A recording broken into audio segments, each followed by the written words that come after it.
Buenas tardes, hermanos. Shabbat Shalom. Estamos iniciando nuestro día de reposo el día de hoy. Vamos a continuar con lo que habíamos comentado en la sesión pasada, que vimos lo correspondiente a algunas declaraciones específicas de Génesis con respecto a la creación y abundamos algunos aspectos que son regularmente atacados por parte del secularismo, el humanismo y en general, pues en el mundo en que vivimos, en el cual, pues como nos hemos percatado en estas sesiones que hemos iniciado, eh, muchas veces han sido argumentos realmente que no son sólidos, que carecen de lógica, que carecen de validez en las afirmaciones. Y el día de hoy también vamos a adentrarnos ahora en lo que es fundamentalmente algunos aspectos de la caída, que van a ser quizás aspectos un poco más teológicos que apologéticos, pero sí vamos a ver también un aspecto muy importante. Esperemos que nos dé tiempo, quiero ser lo más conciso posible para que también podamos abarcar lo que serían dos aspectos el día de hoy, que sería lo que la corrupción o la caída del hombre y lo que sería la catástrofe o el diluvio universal. Entonces, antes que nada, pues, hermanos, pues oremos a nuestro Padre Celestial, a nuestro Adonai, a nuestro Elohim, Dios Todopoderoso, creador del cielo y de la tierra, para que nos guíe en esta enseñanza, que no sean palabras de su servidor, sino que sea su verdad y que sean también las verdades que nos permitan conocer debidamente esta verdad bíblica, Señor, que como sabemos es tu verdad y es una verdad absoluta, y que esa revelación nos sea impartida a través de tu Espíritu Santo. Te lo pedimos en esta hora, te pedimos por todos nuestros hermanos en Cristo, por todos los que el día de hoy guardan Shabbat, por todos los que se conectan y aún aquellos que tengan la bendición de ver estas transmisiones, que también sean de bendición y de edificación para todos aquellos que así lo hagan. Te damos gracias en esta hora en el nombre de Yeshua HaMashiach. Amén. Entonces damos gracias y damos principio entonces, hermanos, a nuestra siguiente sesión de apologética, aunque en este punto va a ser quizá un poco más teológico, más que apologético, porque creo que para nosotros es fundamental como creyentes tener argumentos teológicos, no son tanto apologéticos, pero sí son teológicos, para reconocer que en la creación que vimos la sesión pasada, podemos establecer del texto de Génesis que el primer hombre y la primera mujer, pues evidentemente fueron Adán y Eva. Y ese ha sido uno de los argumentos también atacados por diversas áreas de conocimiento y en el mundo secular. Ha sido atacada la idea de que solo podemos descender, toda la humanidad descendió de Adán y Eva.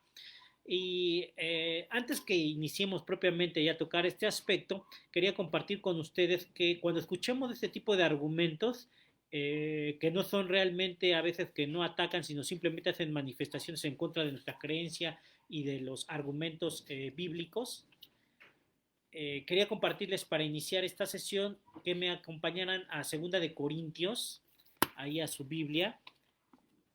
Pues como habíamos visto la ocasión pasada, si mal no recuerdo, estuvimos hablando fundamentalmente de Pablo, ¿no? Pablo que hacía una defensa, no miento, fue en la sesión antepasada, perdón, donde estuvimos hablando fundamentalmente de Pablo, que estuvimos hablando de la apologética, fundamentalmente de que creo de hecho fue la primera sesión, hermanos, que compartí con ustedes, y hablamos precisamente de la apologética, que era la apologética, y vimos algunos versículos que establecieron que fundamentalmente Pablo fue quien ejerció esta defensa de la fe, porque precisamente en el Brit Hadashah, un nuevo pacto, conocido comúnmente como Nuevo Testamento, en él es donde observamos realmente esta defensa, porque ahí es donde Pablo y los demás apóstoles tienen que hacer una defensa para presentar la verdad del Evangelio, pero fundamentalmente la revelación de Yeshua como el Mesías prometido. Y para eso Pablo, como un instrumento escogido del Padre, tenía precisamente que ejercer esa defensa y establecer esos argumentos teológicos para poder demostrar a la audiencia judía,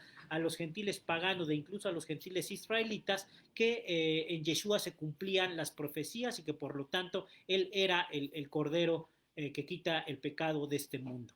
Entonces Pablo siempre regularmente hacía una defensa de sus creencias, hacía una defensa de su culto racional, como él mismo lo señala, y por lo tanto regularmente él tenía que hacer uso de esta apología, de esta defensa. Sin embargo, tenemos un pasaje que nos habla de lo que sería una apologética ofensiva. Regularmente la apologética es a la defensiva, tratando de responder a los cuestionamientos, a las objeciones de nuestros interlocutores. Pero aquí en 2 Corintios 10, del 2 al 5, tenemos un ejemplo donde Pablo, nuevamente tenemos al apóstol Pablo, evidentemente, hace una apología que se conoce como una apologética ofensiva. Es decir, aquí no está haciendo una defensa de argumentos, de posiciones teológicas o de la posición del Mesías, de la escritura hebrea, sino que él va a confrontar de manera directa a aquellos que hacen valer fortalezas, argumentos, a la altivez, que también es lo que se menciona en este pasaje, y que los invito a que le demos lectura más bien.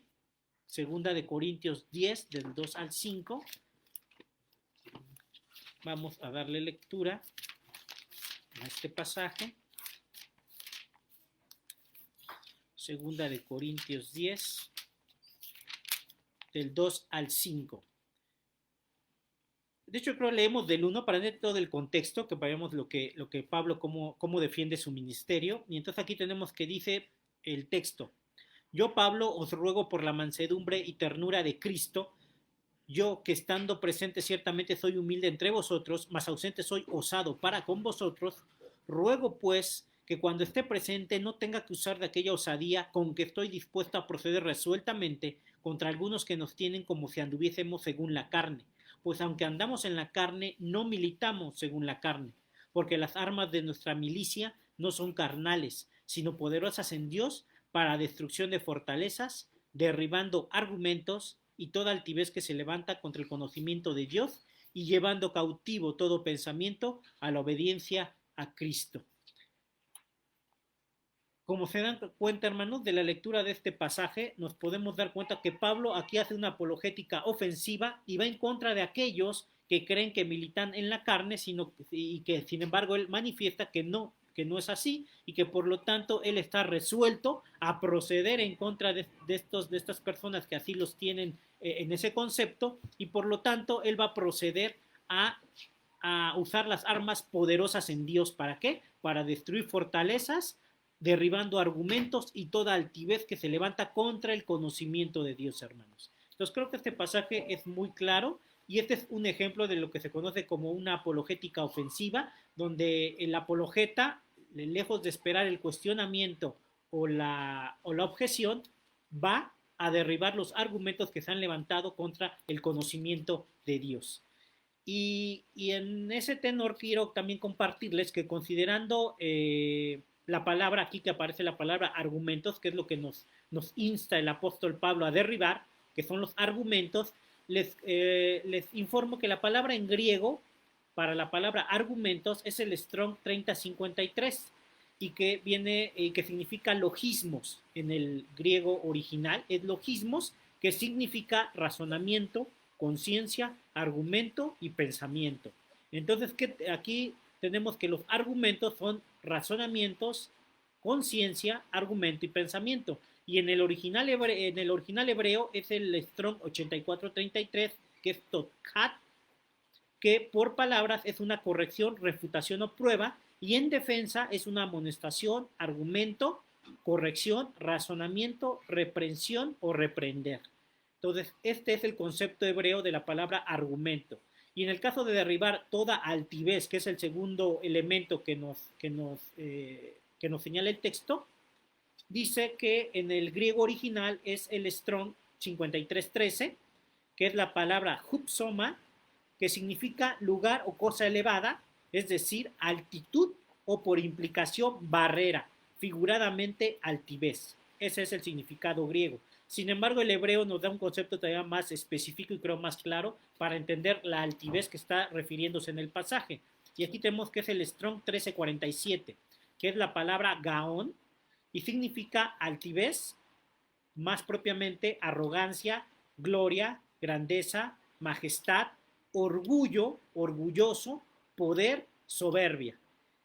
Entonces, considerando estos dos términos, lo que es argumento y altivez, y considerando el contexto en el que Pablo nos está hablando, en una apologética ofensiva, Él nos está invitando a utilizar las armas de nuestra milicia, poderosas en Dios, para la destrucción de todo argumento, que será para la destrucción de todo razonamiento, de todo pensamiento, de toda conciencia que se levanta contra ese conocimiento de Dios. Y en el caso de la altivez, pues tenemos que derribar esa barrera que es más propiamente una arrogancia, alguien que se siente majestuoso, orgulloso, soberbio. Entonces, y que estos dos términos, argumentos y altivez, se están levantando contra el conocimiento de Dios. Entonces, Pablo nos está exhortando en este pasaje a acudir y a derribar esos argumentos, esos pensamientos, esos razonamientos que son incorrectos, y también toda altivez, toda soberbia, todo orgullo que tengan las personas en contra del conocimiento de Dios. Y el conocimiento de Dios, como bien sabemos, es su palabra. Ese es el conocimiento de Dios, es su palabra, su Torah, su instrucción en justicia. Y entonces podemos darnos cuenta que cuando también escuchamos algunos argumentos o gente soberbia, que suele suceder también, hermanos, que se creen pues arrogantes, que tienen un conocimiento superior al de nosotros, o incluso se creen mayores que el conocimiento bíblico de la Escritura, de la Santa Escritura. Entonces tenemos la facultad, como dice Pablo, de exhortar y de acudir y de reprender, de refutar estos argumentos, de buscar que estas personas confronten esos argumentos a la luz de la verdad del Evangelio. Entonces, la apologética, como habíamos estado visto, fundamentalmente es en defensa, pero aquí tenemos un ejemplo muy claro de una apologética que es ofensiva. Entonces, era muy importante para mí mostrarles también esta otra parte de la apologética. Y bueno, ya para entrar en materia, pues vamos a ver lo que sería el aspecto de la corrupción o la caída.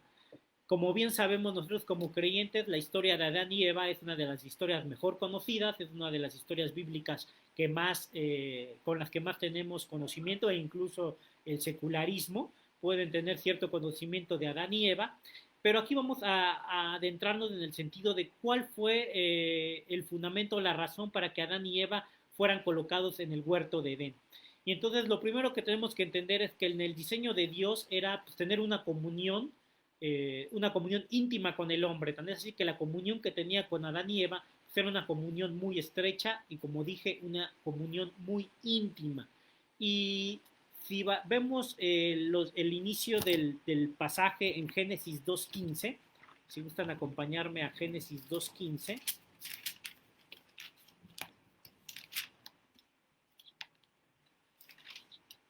Génesis 2, capítulo 2, versículo 15. Ahí tenemos el momento en que Dios va a crear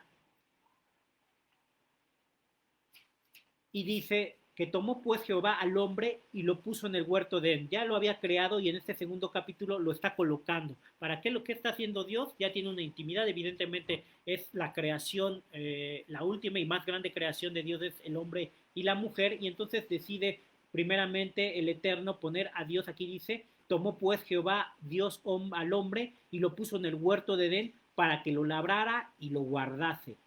Y mandó Jehová Dios al hombre diciendo, de todo árbol del huerto puedes comer, mas del árbol de la ciencia del bien y del mal no comerás, porque el día que de él comieres, ciertamente morirás. Entonces aquí tenemos que lo primero que hace Dios, nuestro Padre, es colocar al hombre en este huerto, en este lugar que es conocido como Edén, que como muchos sabemos significa placer.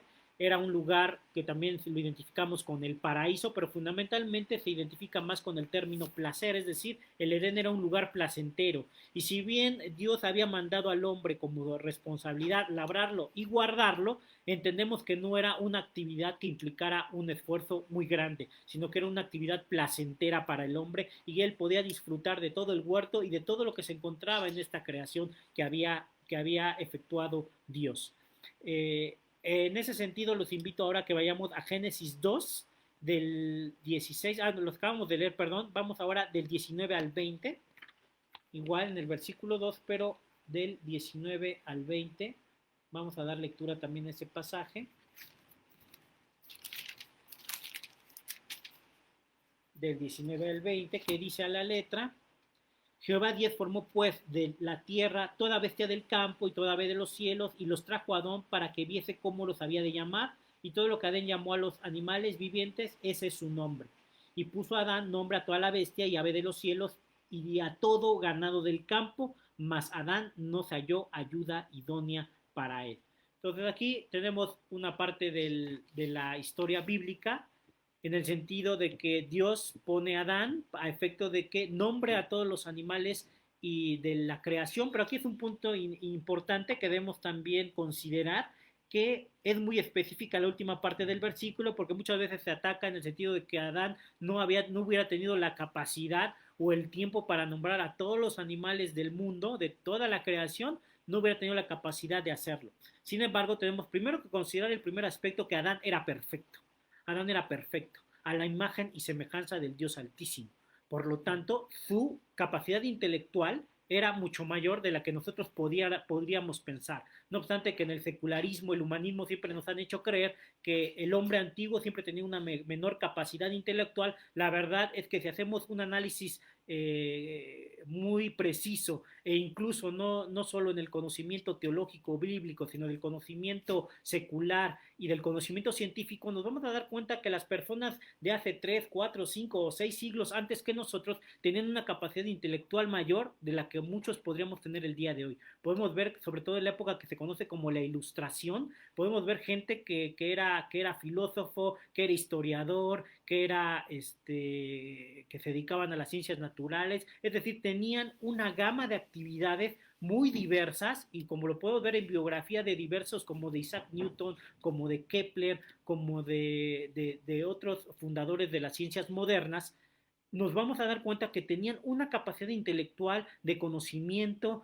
y de hacer una serie de actividades muy diversas a las que ahora nosotros hacemos. Regularmente en la actualidad, los seres humanos, quienes tenemos la posibilidad de llegar a una carrera, de desarrollarnos en una especialidad, es eso, desarrollamos una especialidad, pero somos ignorantes en el mayor número de conocimiento, y nos damos cuenta que entre más especializados somos, tenemos una menor capacidad de conocer otras ramas de conocimiento. Sin embargo, aquí debemos considerar que Adán y Eva tenían un cerebro a la imagen y semejanza del Dios Altísimo, y recordemos que tenían una comunión íntima con Él. Por lo tanto, el conocimiento y la capacidad que tenían Adán y Eva, lejos de que pensemos que se trataban de hombres de piedra, que trataban de apenas absorber conocimiento, es una idea totalmente falaz, y es una idea que más bien nos ha querido vender el secularismo, sin embargo, sin ninguna base científica. Porque como bien les había indicado, si vamos a las biografías de los primeros padres de la ciencia moderna,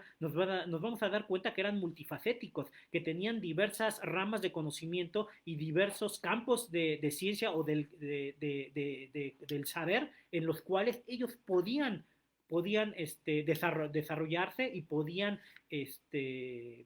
desarrollar sus ideas y sus conocimientos. Entonces, lo primero que tenemos que entender, hermanos, desde el punto de vista teológico, es que Adán y Eva tenían el cerebro perfecto, eran perfectos a la imagen y semejanza. Por lo tanto, Adán tenía la capacidad de nombrar a todos los animales. Sin embargo, aquí es muy preciso el texto bíblico en el versículo 20, que dice que nombró a toda bestia y ave de los cielos y a todo ganado del campo.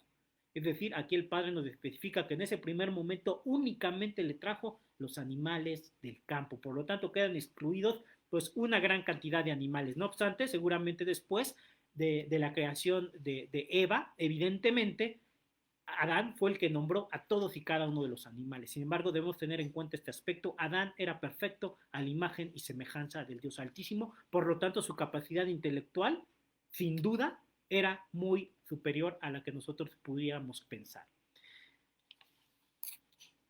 Ahora, como vemos posteriormente en el en el capítulo 3, los quiero invitar ahora al capítulo 3 de Génesis. Los invito a que leamos del versículo 1 al 7. Acompáñenme, por favor, que a la letra dice: pero la serpiente era astuta más que todos los animales del campo que Jehová Dios había hecho, la cual dijo a la mujer: ¿con que Dios ha dicho, no comáis de todo árbol del huerto? Y la mujer respondió a la serpiente: del fruto de los árboles del huerto podemos comer, pero del árbol que está en medio del huerto, dijo Dios, no comeréis de él, ni le tocaréis para que no muráis. Entonces la serpiente dijo a la mujer: no moriréis, sino que sabe Dios que el día que comáis de él serán abiertos vuestros ojos y seréis como Dios sabiendo el bien y el mal. Y vio la mujer que el árbol era bueno para comer y que era agradable a los ojos y árbol codiciable para alcanzar la sabiduría. Y tomó su fruto y comió y dio también a su marido, el cual comió así como ella. Entonces fueron abiertos los ojos de ambos y conocieron que estaban desnudos. Entonces cosieron hojas de higuera y se hicieron delantales. Entonces, como conocemos este pasaje, también evidentemente es uno de los pasajes más conocidos en la historia bíblica, y en él, como creyentes, nos podemos percatar que este pecado, esta situación que produjo Eva, es curioso que el pecado no se consuma, sino hasta el momento en que Adán prueba este fruto prohibido. ¿Por qué? Porque tenemos que entender que en el contexto bíblico Adán es la cabeza de la humanidad. Adán es la cabeza de la humanidad y por lo tanto él tiene la autoridad y la mujer está sujeta a esa autoridad que en el principio estaba encomendada a Adán. Entonces, cuando Adán peca, en ese momento es cuando realmente se dan cuenta y se percatan que han pecado. Mientras Eva probó del fruto prohibido, no hubo ninguna consecuencia, porque ella estaba sujeta a autoridad. Quien tenía la autoridad y la responsabilidad de preservar el mandamiento era Adán. Cuando Adán prueba el fruto prohibido, entonces viene lo que conocemos como la caída del hombre. La caída del hombre, que tenemos que reconocer además que él representa a toda la humanidad y que tenemos que también que ser honestos, y creo que cualquiera de nosotros puede pecar. Cualquiera de nosotros actualmente cometemos una serie de pecados, no obstante que conocemos de la palabra de Dios y que buscamos alcanzar esa santidad y esa perfección, es difícil porque tenemos ese antecedente, esa iniquidad que viene desde Adán hasta nuestros días.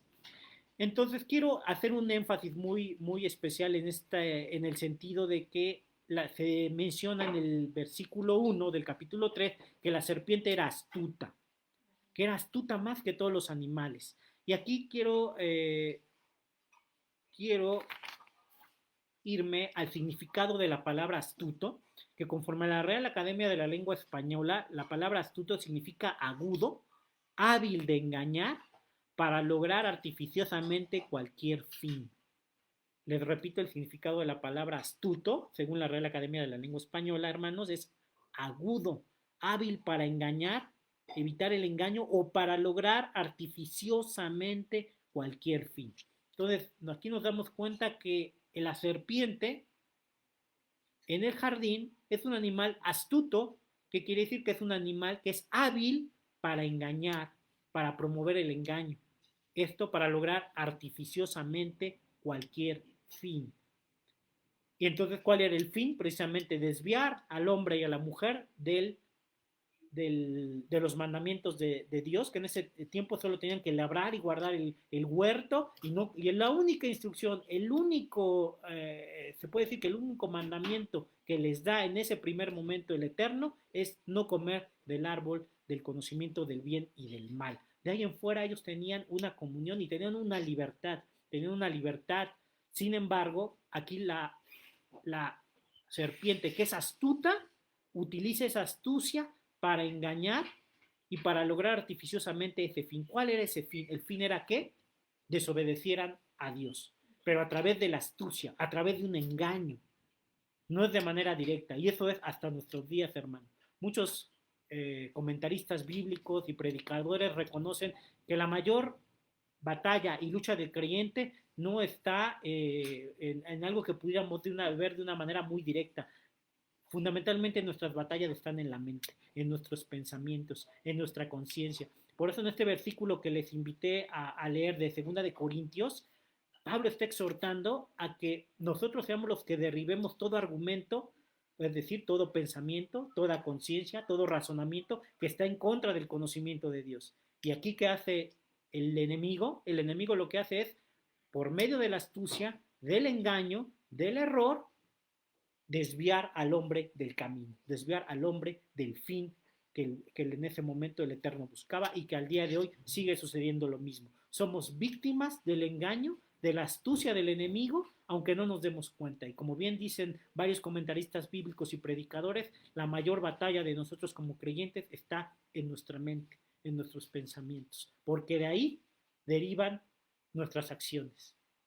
De ahí van a derivar nuestras acciones que están muy vinculadas también a lo que tenemos en nuestro corazón. Entonces, la astucia también ha sido una de los factores que ha sido utilizado por el enemigo durante en varios pasajes de la escritura. Y en ese tenor los quiero invitar a Lucas 20, del 21 al 23. Si damos lectura a Lucas del 20, del 21 al 23.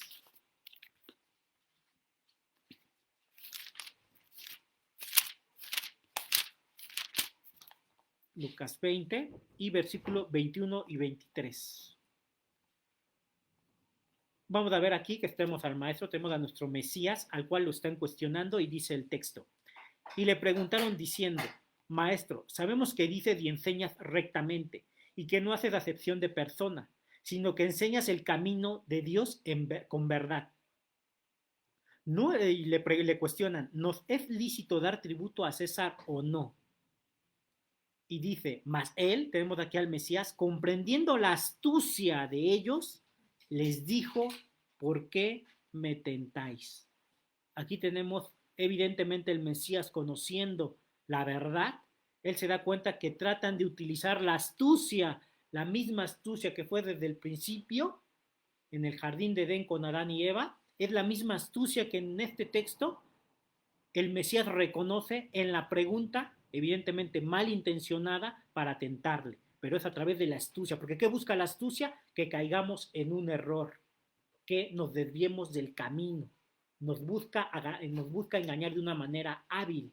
Entonces aquí el Mesías, como conocedor de la verdad, y él es la palabra viva, entonces él en ese momento por eso les contesta, y él dice que comprendiendo la astucia de ellos, en el versículo 23, la astucia de ellos les dijo, ¿por qué me tentáis? Entonces tenemos la astucia, es un aspecto que siempre ha sido utilizado por el enemigo y si nos damos cuenta es quizá la única arma que realmente tiene, pero es muy bueno utilizándola. Es muy bueno engañando, es muy bueno efectuando artificios para que caigamos en el error. Por eso es muy importante buscar esa intimidad con Dios como Yeshua, al ser imagen del Dios invisible y tener esa comunión íntima con el Espíritu Santo, podía discernir todas las cosas y podía darse cuenta cuando de una manera artificiosa, mediante la astucia, querían desviarlo de la verdad, lo cual evidentemente nunca sucedió. Igualmente los quiero invitar ahora a Hechos 7:19. Los quiero invitar que demos lectura al Hechos 7:19.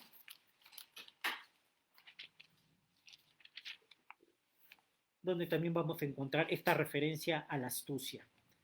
7:19, que el texto dice, este rey, aquí tenemos si mal no recuerdo, tenemos a Esteban haciendo defensa y haciendo una defensa ante la comunidad judía respecto del Mesías, y él en ese sentido, lleno del Espíritu Santo, hace una recapitulación de la historia de Israel, y en el versículo 19 les recuerda esto. Este rey, usando de astucia, con nuestro pueblo, maltrató a nuestros padres a fin de que se expusiesen a la muerte a sus niños para que no se propagasen. Nuevamente aquí tenemos que este rey, usando de astucia, el faraón egipcio, que no había conocido a José, con astucia, es decir, con engaño, de manera artificiosa, buscó engañarlos para obtener un fin. ¿Cuál era el fin? Dar muerte a los niños hebreos. Dar muerte para que no se propagasen. Tenemos aquí nuevamente la astucia. La astucia que fue utilizada desde un principio es la misma astucia que incluso el faraón en Egipto utilizó para que los hijos de los hebreos no se propagasen. Ahora los invito a Éxodo 1, del 6 al 11. Éxodo 1.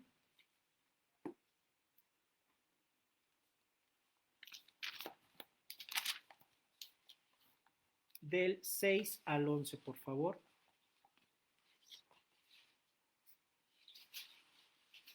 Y dice, y murió José y todos sus hermanos y toda aquella generación. Y los hijos de Israel fructificaron y se multiplicaron y fueron aumentados y fortalecidos en extremo y se llenó de ellos la tierra. Continuamos con la lectura hasta el versículo, y los voy a ver hasta el versículo 11, hermanos, y que dice, entre tanto se levantó sobre Egipto un nuevo rey que no conocía a José. Aquí tenemos nuevamente la referencia que hace Esteban. He aquí, el pueblo de los hijos de Israel es mayor y más fuerte que nosotros.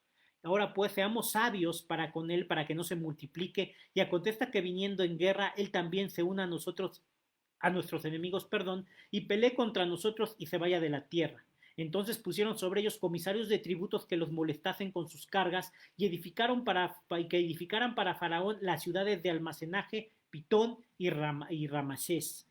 Entonces aquí tenemos nuevamente la referencia que hace Esteban en Hechos 7:19, la tenemos aquí en Éxodo también de manera muy clara, que se levantó este nuevo rey en Egipto, que no conoció a José, pero dice que procedamos. Sin embargo, aquí tengo la versión, si mal no recuerdo, la versión de las Américas, que dice en el versículo 10, procedamos pues astutamente con él, no sea que se multiplique y en caso de guerra se una también con los que nos odian y pelee contra nosotros y se vaya de la tierra. Entonces aquí nuevamente tenemos la palabra astutamente en esta versión, versículo 10, para que en lugar de proceder sabiamente, porque no es una cuestión sabia, la sabiduría es, como bien entendemos desde el punto de vista bíblico, la sabiduría es un aspecto que le pertenece a Dios. La sabiduría empieza con el conocimiento, la inteligencia de Dios. Pero aquí la palabra astutamente es la más adecuada porque es la que utiliza Faraón, el engaño, para que este pueblo no se multiplicara. Igualmente los invito a que vayamos a Efesios 4:14. Por favor, vamos a Efesios 4:14.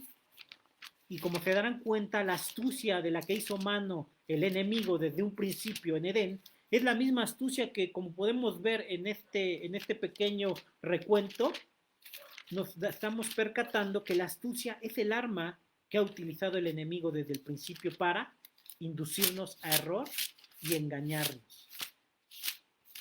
Entonces vamos a dar lectura también a Efesios, como les comentaba, Efesios 4:14, que a la letra dice, para que ya no seamos niños fluctuantes, llevados por doquier de todo viento de doctrina, por estratagema de hombres que para engañar emplean con astucia las artimañas del error. Entonces, nuevamente, hermanos, aquí en Efesios 4:14, nuevamente tenemos al apóstol Pablo en la carta a los Efesios, exhortándolos a no ser niños fluctuantes, llevados por cualquier viento de doctrina, pero ¿cuál es el mecanismo? El mecanismo para llevarnos a cualquier viento de doctrina es por estratagema de hombres que emplean con astucia las artimañas del error.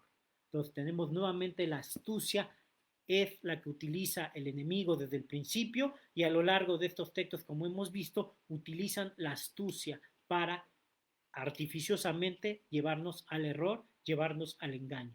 Por eso es muy importante, como lo podemos ver en todo el contexto bíblico y fundamentalmente con el ejemplo de Yeshua, es que él tenía una intimidad perfecta con el Padre y evidentemente lleno del Espíritu Santo y que podía discernir estos engaños, podía discernir estas artimañas y esta astucia con la cual se buscaba artificiosamente desviarlo, como lo tenemos fundamentalmente en las tentaciones que el enemigo hace frente a Yeshua en el desierto. Ahí tenemos las tentaciones y esas tentaciones que buscaban a través de la astucia de hacer un uso ilegítimo de la palabra, un uso artificioso y engañoso, buscar que el Hijo de Dios, nuestro Mesías, el enviado del Padre, cayera en el error y se desviara. Evidentemente esto no sucedió porque él estaba en una perfecta comunión con el Padre, estaba lleno del Espíritu Santo y por lo tanto él podía darse cuenta, percatarse de esta astucia con la cual fue engañado el hombre desde el jardín de Edén. Entonces tenemos nosotros como creyentes que estar precisamente, por eso se nos exhorta tanto estar a leer la palabra, a buscar de Dios, de su palabra, porque estando y conociendo su palabra va a ser más difícil que esta astucia, que estas estratagemas de hombres y que estos actos artificiosos que buscan engañarnos lo puedan conseguir. Ahora los invito a que demos lectura a 2 de Corintios 11:3. 2 de Corintios 11:3 también es otro versículo que nos que nos exhorta a tener cuidado con esta astucia del enemigo. Segunda de Corintios 11:3. Incluso aquí tenemos al apóstol Pablo recordando que este es el arma del enemigo. Y dice el apóstol Pablo en la carta de los Corintios, versículo 3, pero temo que como la serpiente con su astucia engañó a Eva, vuestros sentidos de alguna manera sean extraviados, sean de alguna manera, extraviados de la sincera fidelidad a Cristo. Muy claro, hermanos, aquí tenemos nuevamente al apóstol Pablo recordando la astucia de Edén, la astucia con la que el enemigo, con el cual la serpiente antigua engañó a Eva y consecuentemente a Adán, extraviando sus sentidos. Pero fue a partir de ¿qué? De esta astucia. Entonces, nuevamente aquí el apóstol Pablo está exhortando a los corintios y nos está exhortando a nosotros, hermanos, a efecto de que tengamos cuidado con esta astucia que busca engañarnos de una manera artificiosa para que nos desviemos y caigamos en el error. Lo cual les está diciendo aquí nuevamente Pablo, tengan cuidado de esta astucia, porque pueden ser extraviados de la sincera fidelidad a Cristo. Ahora los invito a Proverbios 7:10, por favor, hermanos, Proverbios 7:10.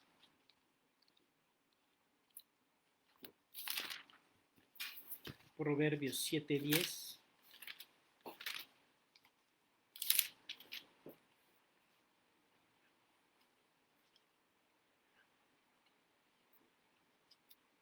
El texto a la letra reza: cuando he aquí una mujer le sale al encuentro con atavío de ramera y astuta de corazón.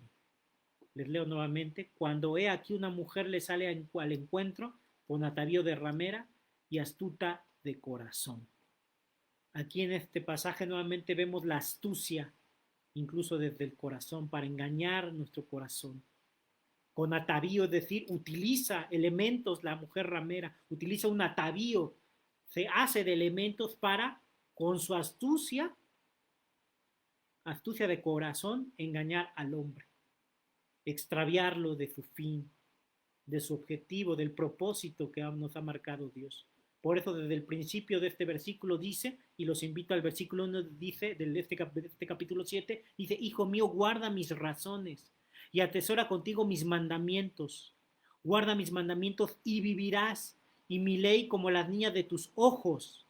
Aquí tenemos nuevamente, ahí viene ahí el fundamento para evitar esto, que con una mujer con atavío de ramera y astuta de corazón pueda engañarnos. Entonces, aquí tenemos de una manera muy clara, hermanos, como de un aspecto teológico, en el caso de Adán y Eva, que el engaño y la caída se dan por esta astucia y por estas estratagemas y engaños del enemigo que nos hacen caer y que nos hacen desviarnos.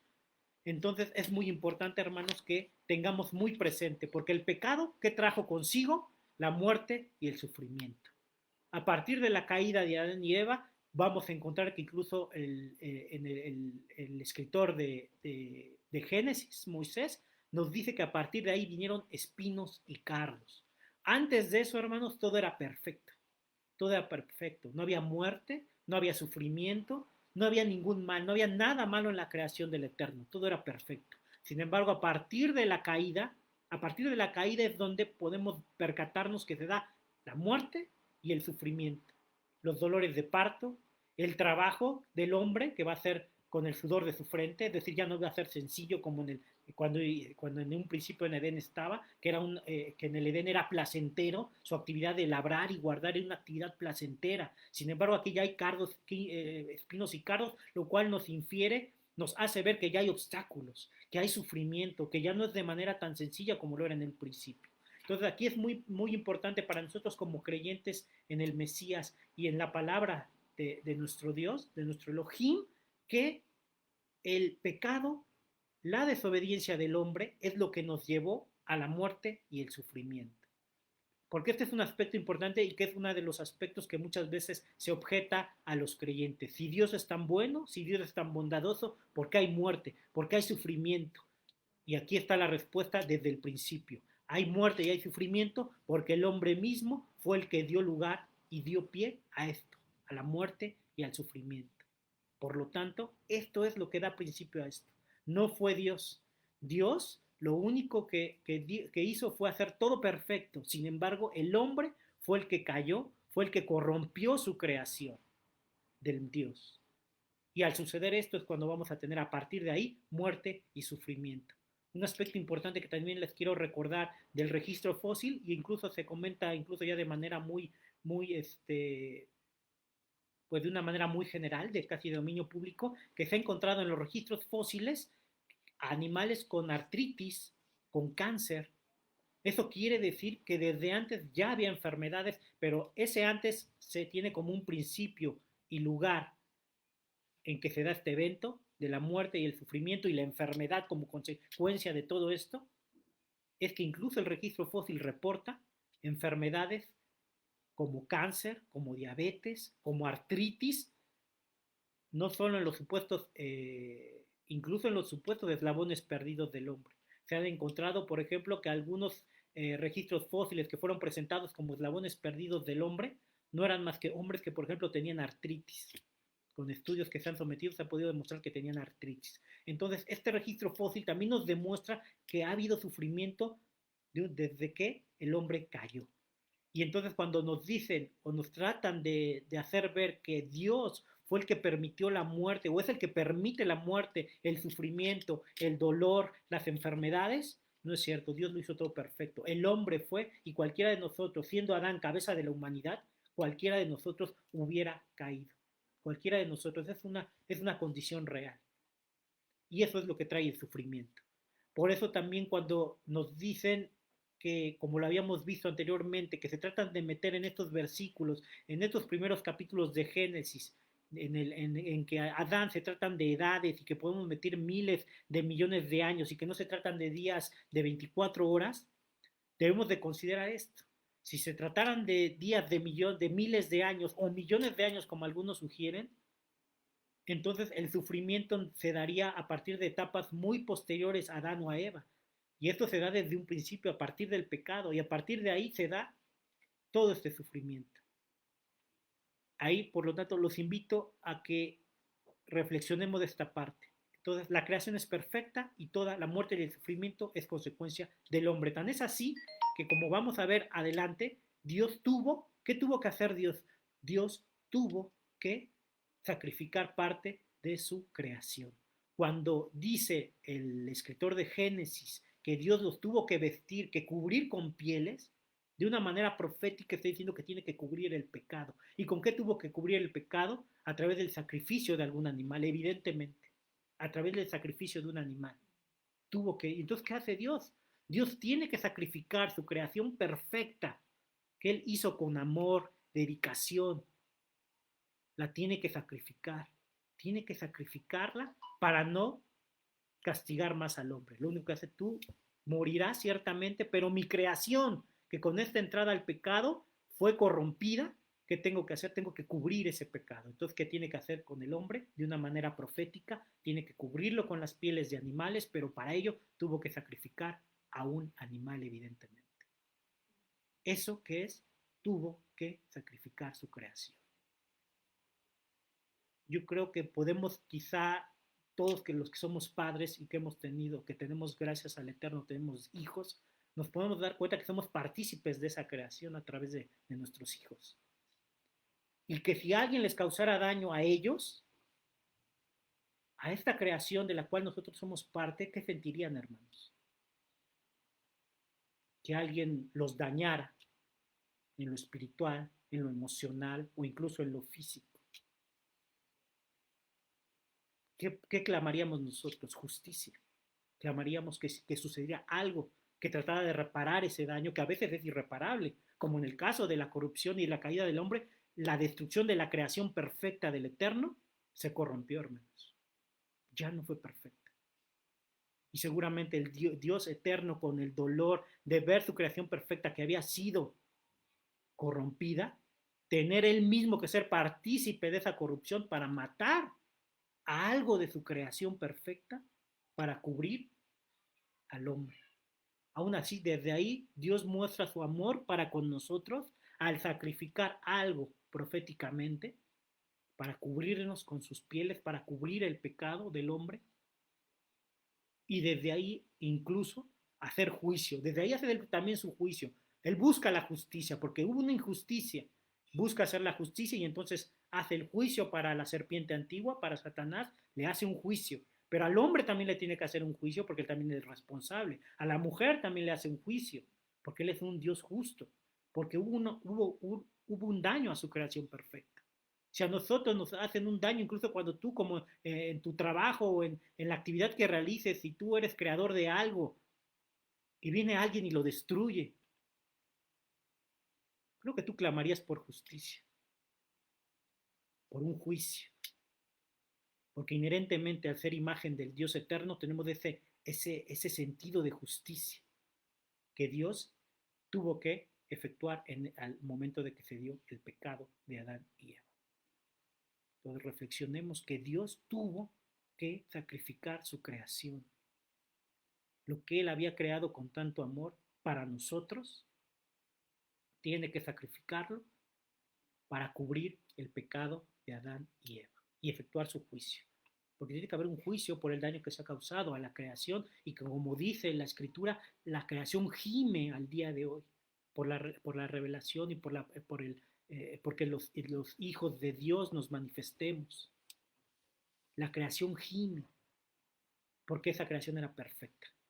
Como bien sabemos, los animales incluso eran herbívoros. No había ataques entre los animales. Esa creación perfecta de Dios, entonces fue corrompida. Entonces tenemos que entender que la muerte y el sufrimiento no es a causa de Dios, sino a causa de los hombres. Y a partir de ahí también conocemos los sacrificios.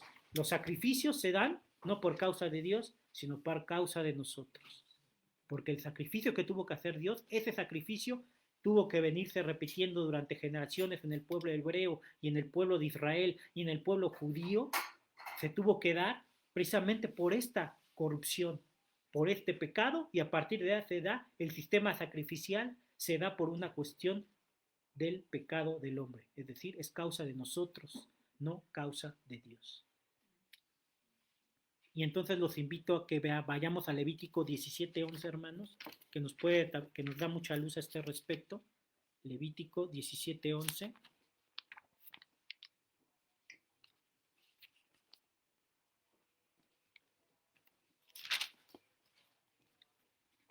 A la letra dice, hermanos, Levítico 17:11.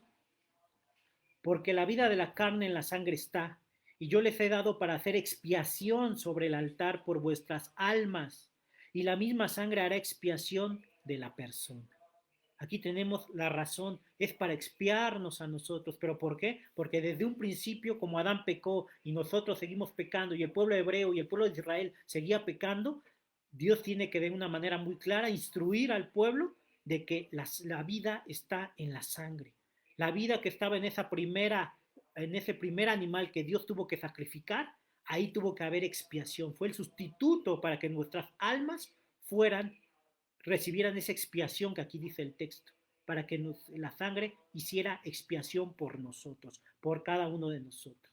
Y entonces ese es el recordatorio, que esta expiación y este mandamiento que nos da en Levítico el Eterno no es un mandamiento a causa de él, sino es un mandamiento a causa de nosotros. Que por nosotros y al día de hoy nosotros seguimos corrompiendo y dañando su creación. Y eso ahora sí que es plausible a los ojos de todos nosotros. Como dañamos muchas cosas, no solo dañamos el ambiente, no solo dañamos los mares, no solo dañamos esta creación que es sostenida por el Eterno, sino que incluso nos dañamos a nosotros mismos como creación de él. Entre nosotros mismos nos estamos dañando.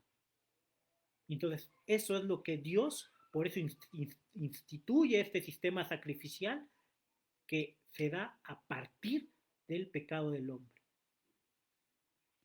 de este daño a su creación.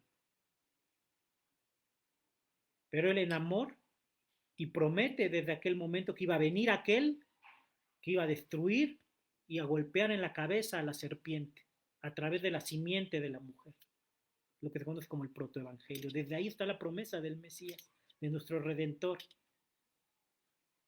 que iba a venir como un cordero perfecto, el cordero que quita el pecado de este mundo, nuestro amado Yeshua. y Él es el que viene y Él es el único que puede restaurar todas las cosas. Y es lo que esperamos y anhela el pueblo de Israel, y nosotros como injertados al pueblo de Israel es lo que anhelamos, la restauración de todas las cosas. Igual si vamos al libro de Hebreos, hermanos, capítulo 9, versículo 22 de Hebreos, aquí tenemos igualmente una referencia a toda esta situación que venimos comentando.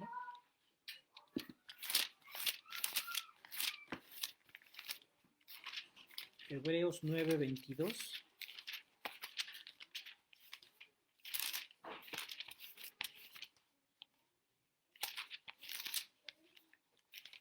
Si ya lo tienen, hermano, acompáñenme en la lectura. 9:22 de Hebreos, que dice, y casi todo es purificado según la ley, Torah, ahí, en el original, con sangre, y sin derramamiento de sangre no se hace remisión. Nuevamente el escritor de Hebreos dice, y casi todo es purificado según la ley, con sangre, y sin derramamiento de sangre no se hace remisión. ¿Por qué? Porque tuvo que darse ese primer sacrificio para cubrir el pecado de Adán y Eva de una manera simbólica y profética, y actualmente con el sistema sacrificial establecido desde Levítico e incluso desde antes, si ustedes leemos a Caín y Abel, ya hacían sacrificios, porque era ya un mandamiento y era de conocimiento de Adán y de sus futuras generaciones que para cubrir ese pecado tenían que presentar los sacrificios a Dios, para buscar esa expiación de sus almas. Y aquí el escritor de Hebreos también nos lo recuerda, que sin derramamiento de sangre no hay remisión. Y entonces aquí muchas veces se acusa al Dios de la Biblia de que es un Dios sanguinario, de que es un Dios injusto, de que por qué tiene que haber este sistema sacrificial, pero como vimos, Dios tuvo que hacer justicia, tuvo que hacer un juicio, pero a la vez tuvo que guardarnos, cubrirnos, sacrificando el parte incluso de su creación perfecta. Entonces, el pecado es el que trae la muerte y el sufrimiento. Y el día de hoy es lo que causa mayor muerte, la muerte y el sufrimiento. Muchas veces somos nosotros mismos lo que lo ocasionamos y queremos decir que fue Dios. Queremos decir que fue Dios. Sin embargo, aquí con este pequeño estudio respecto del sistema sacrificial y cómo tuvo su origen con el pecado de Adán y de Eva, nos damos cuenta que el sacrificio fue a causa del hombre, no a causa de Dios.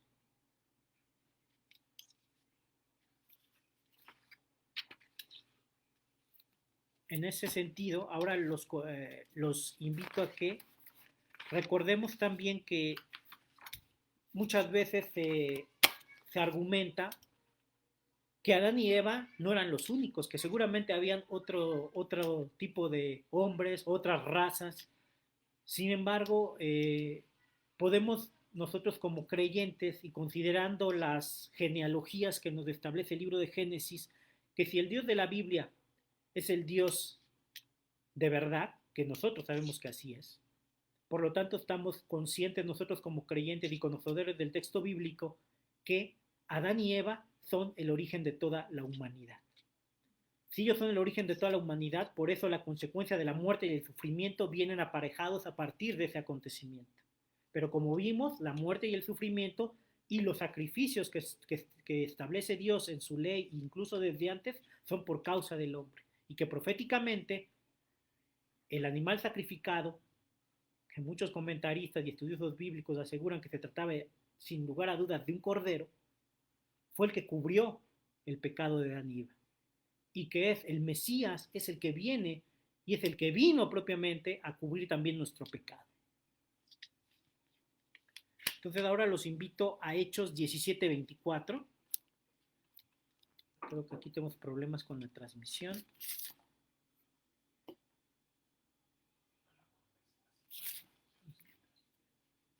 Hechos 17:24, vamos a Hechos 17:24. Hechos 17:24 dice, el Dios que hizo el mundo y todo lo que hay en él es Señor del cielo y de la tierra, no vive en templos construidos por hombres. Entonces aquí tenemos nuevamente al texto bíblico, reconociendo que el Dios que hizo el mundo y todo lo que hay en él es Señor del cielo y de la tierra, no vive en templos construidos por hombres. Y en el 26, si me acompañan, dice, de un solo hombre hizo todas las naciones para que habitaran toda la tierra. Aquí es muy claro también, de un solo hombre, ¿a quién se está refiriendo? Evidentemente a Adán. De él hizo todas las naciones para que habitaran la tierra y determinó los periodos de su historia. Es decir, el Eterno determina los periodos de la historia y las fronteras de sus territorios. Entonces aquí tenemos de una manera también muy clara cómo el escritor de Hechos también hace una referencia muy clara y enlaza el nuevo pacto, el Brit Hadashah, lo enlaza con el libro de Génesis para decirnos que de un solo hombre hizo todas las naciones que habitan la tierra. Y no solo eso, sino que determina los periodos de su historia y las fronteras de sus territorios.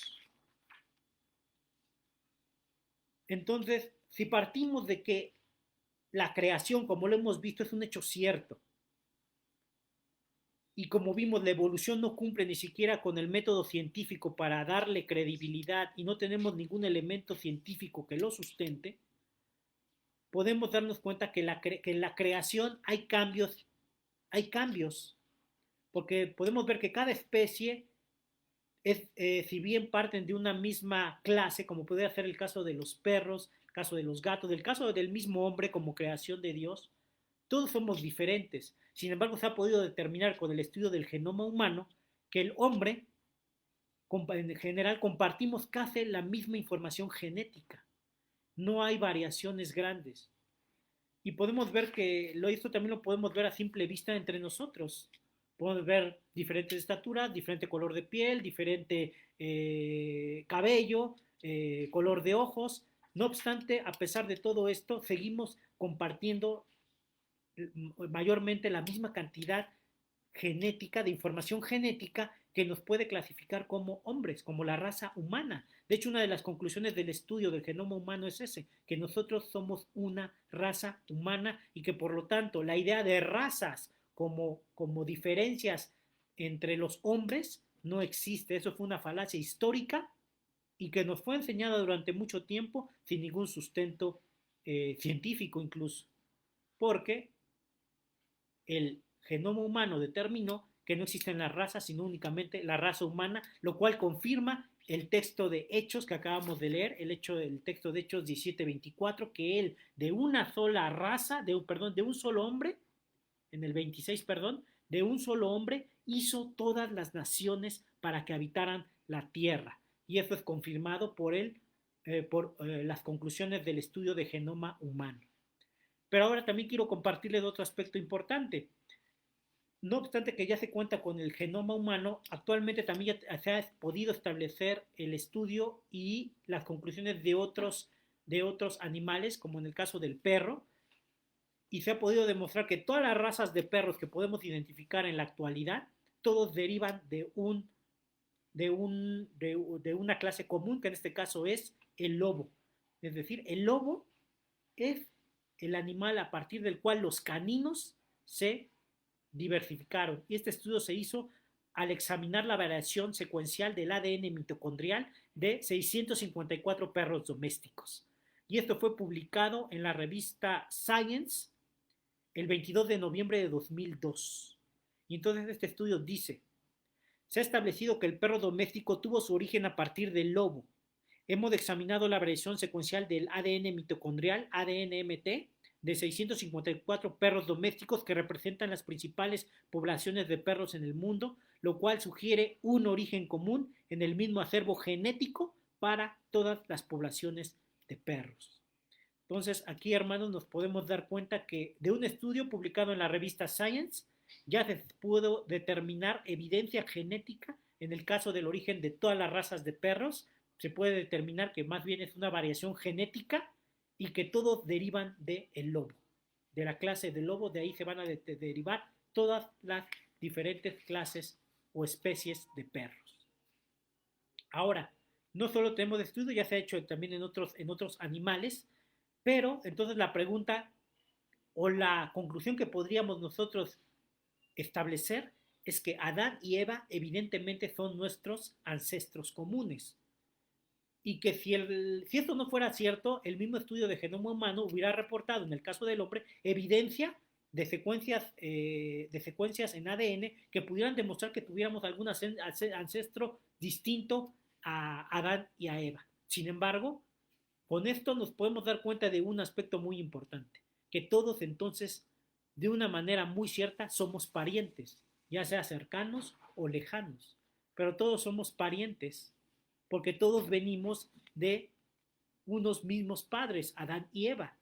Y esa descendencia llegó hasta Noé, y de Noé, en sus 3 hijos, como relata la historia bíblica, se va a dar la población de toda la tierra a través de Sem, Cam y Jafet. Entonces todos de alguna manera estamos emparentados. Y esto se puede demostrar con el hecho de que en el libro de Levítico, Dios va a establecer que no podemos casarnos con parientes muy cercanos. ¿Por qué? Porque a partir, como bien les dije, del pecado, también hubo un daño en nuestros aspectos físicos y en nuestra herencia genética. Por lo tanto, ahora se entiende y todos están de acuerdo, cualquier científico está de acuerdo, y es de dominio público, que si nos casamos con un pariente más cercano, hay mayor probabilidad de que tengamos fallas genéticas.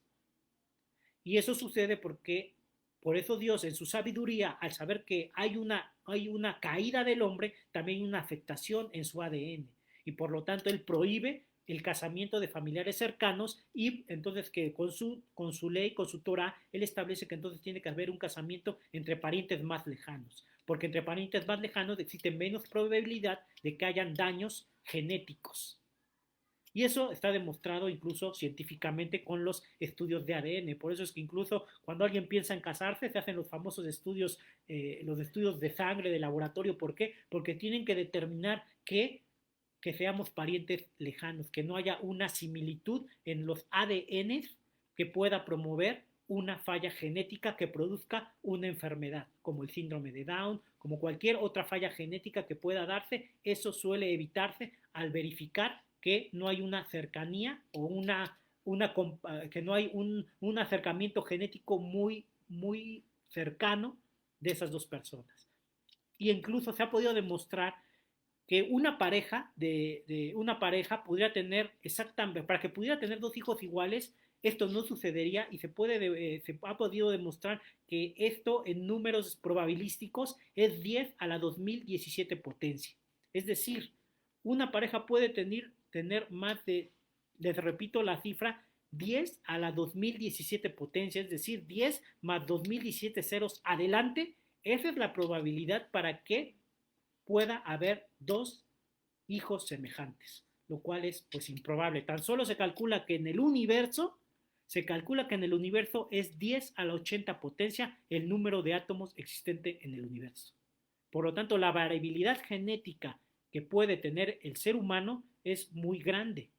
Tan solo una pareja, como les repito, tiene la probabilidad de procrear 10 a la 2017 potencia sin que haya un hijo idéntico o parecido. Todos van a ser diferentes. Por lo tanto, estos aspectos creo que son importantes, hermanos, porque nos pueden determinar primero que venimos de una sola sangre. Y el estudio de genoma humana respalda esa teoría o esa declaración del Génesis y de la Escritura, que venimos de una sola sangre, de una sola raza, que es la raza humana. Y eso mismo concluye el estudio de genoma humano, que todos venimos de una misma secuencia de ADN, y no se ha encontrado en esta secuencia genómica, no se encuentra ningún rastro de un Pithecanthropus, de un primate, de un mono, de eso no se encuentra nada, no hay evidencia. Y como lo pudimos ver, se tratan de simples afirmaciones, pero sin ningún sustento científico. No existe hasta el día de hoy ninguna revista, y más bien se tratan de muchos de ellos, como lo podrán verificar en estudios serios, pueden verificar que se tratan de fraudes intelectuales. Muchos de estos eslabones perdidos en el caso del hombre se tratan de fraudes intelectuales, porque al someterlos a pruebas se ha podido determinar que muchos de ellos se trataban de huesos de puercos, se ha podido determinar que eran quijadas de monos y a pesar de que solo a partir de esos elementos se generaban la teoría de que se trataba de un Pithecanthropus, que se trataba del Homo erectus, que se trataba del Australopithecus, y todos esos supuestos eslabones perdidos realmente han sido fraudes intelectuales que posteriormente han sido desdichos incluso por otros grupos de científicos que al valorar las pruebas y los huesos se dan cuenta que se tratan de fraudes intelectuales. Entonces, hermanos, creo que esta es una parte muy importante, ya desde el punto de vista de la apologética, que podemos entender de dónde viene la muerte y el sufrimiento. La muerte y el sufrimiento no es una cuestión que pueda reprocharse a Dios, sino que desde el punto de vista bíblico y que de un sentido común, es a partir de Adán y Eva que tenemos esta muerte y este sufrimiento. Los restos fósiles también lo demuestran, no solo en animales, sino también en seres humanos. Se ha podido demostrar que ya sufrían de artritis, que sufrían de cáncer y de otras enfermedades degenerativas. Por lo tanto, la muerte y el sufrimiento es a causa del pecado del hombre. Y entonces eso es lo que nos hace ver que no es Dios el que permite el sufrimiento, sino que somos nosotros los que a través de nuestra conducta aún al día de hoy causamos el daño aún a la creación y seguimos causándonos daños a nosotros mismos. Y eso creo es lo que quería yo más enfatizar en esta parte de esta pequeña enseñanza, hermanos. Quería enfatizar esa parte. Quería enfatizar que la creación de Dios, que Dios tuvo que sacrificar parte de su creación y hacernos, y Él, sabedor de todas las cosas, hace la promesa de este Mesías que va a venir a redimir al hombre, no solo a cubrir el pecado, sino a salvar y quitarnos de ese pecado y poder restaurar todas las cosas. Y no solo todas las cosas, toda su creación. Por eso es que el libro de Apocalipsis conecta con el final y dice que habrá nuevos cielos y nueva tierra. ¿Por qué? Y que se restaurará toda la creación, que se restaurarán todas las cosas. Es decir, vamos a ver nuevamente el Génesis, el paraíso, el Edén, lo vamos a ver restaurado al final de los tiempos con el nuevo cielo y la nueva tierra. Es la conexión que hace desde Génesis hasta Apocalipsis. Ahí podemos ver la conexión que hace el Padre, pero no solo el Padre, sino a través de Jesús, del Mesías, quien realmente hace esa conexión, esos puntos en la historia bíblica y del hombre, porque como dijo el texto en Hechos, Él determinó los tiempos de la historia del hombre, Él determina los tiempos. Y la muerte y el sufrimiento es a causa del pecado del hombre. El sistema sacrificial es motivado a causa del hombre. Y entonces lo que sufrimos al día de hoy es a causa del hombre. Y Adán y Eva efectivamente podemos rastrear con el genoma humano que todos únicamente podemos venir de un ADN de hombre o de mujer. Solamente así. Y es lo que también determinó el estudio de genoma humano, que solo podemos venir de un hombre o de una mujer. De otra manera es imposible porque el ADN establece el registro genético y hereditario que se va heredando y que se va pasando de generación en generación. Y que si bien hay diferencias en nuestros aspectos físicos, genéticamente somos de la misma raza. Tan es así que el hablar de caucasoide, de negroide, de cualquier otro término que trate de diferenciarnos en raza es técnica y científicamente un error, es incorrecto. El estudio de genoma humano ratifica este hallazgo científico de que no hay diferencias entre los hombres. Por lo tanto, aquí tenemos otro argumento que también tira por suelo las ideas del darwinismo, la teoría de la evolución, que incluso Darwin, cuando habla del origen del hombre, él dice que las diferentes razas lo que nos exponen es que hay diferentes niveles de evolución en el hombre. Por lo tanto, de ahí muchos tomaron estas ideas de que los negros eran menos evolucionados o que los aborígenes eran menos evolucionados que el hombre europeo o que otras razas más blancas o de razas más altas. Esas ideas son totalmente anticientíficas y sin embargo creo todavía al día de hoy seguimos estudiando las razas, cuando científicamente se ha demostrado que no existen las razas, existe únicamente la raza humana. Venimos de una sola sangre, como el texto bíblico lo ha venido estableciendo desde hace varios siglos. Entonces, con estas ideas y estos argumentos, hermanos, podemos tener otros elementos para rebatir y derribar esos argumentos y esa altivez que se levanta contra el conocimiento de Dios.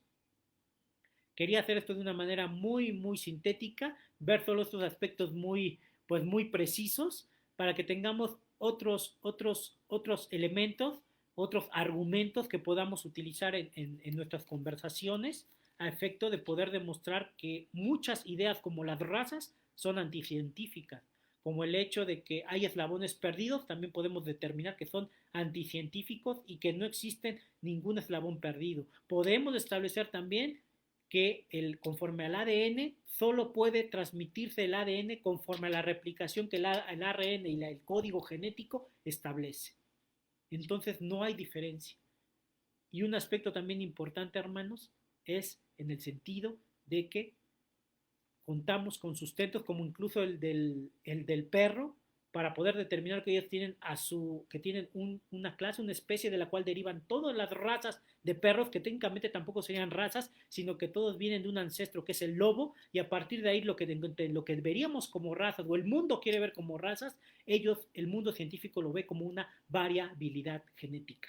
La variabilidad genética es la que realmente es el factor que permite que veamos diferencias entre nosotros o incluso entre los perros, o entre los caninos, entre los felinos, entre los primates, pero lo que vamos a ver siempre es que independientemente de ciertas diferencias, siguen conservando las mismas características genéticas primordiales que, por ejemplo, en el caso del hombre, son más del 90%, somos idénticos en el genoma humano. De hecho, el color de piel y nuestro aspecto externo solo representan el 0.01% de la información genética. Estas otras conclusiones a las que han llegado los científicos. Es decir, que nuestra diferencia externa no representa prácticamente nada para poder decir que entonces hay razas, el que tú eres negro o el que tú eres blanco. No, somos la misma raza, lo único que cambia es la melanina, es el factor de la melanina que unos la tienen en mayor proporción genética que otros, pero eso